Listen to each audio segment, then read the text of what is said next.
Pemirsa pengabdi taler adolan lele saking pedagang pecel lele tatkala masan pandemi COVID-19 ring kota Denpasar kejantanang nedunang. Yadiasun hasil panen makueh. Petani stata usaha mado lele merupa olahan segar.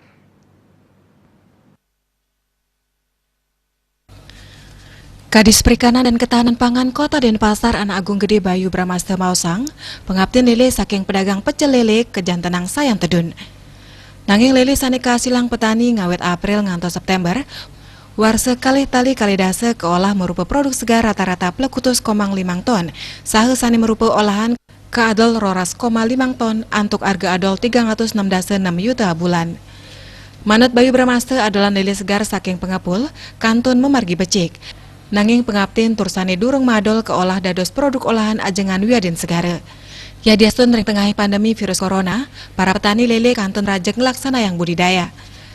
Dan mepengabdi produksi lele side terus nincap, mesai ring adolan olahan segar sane kemargiang daring.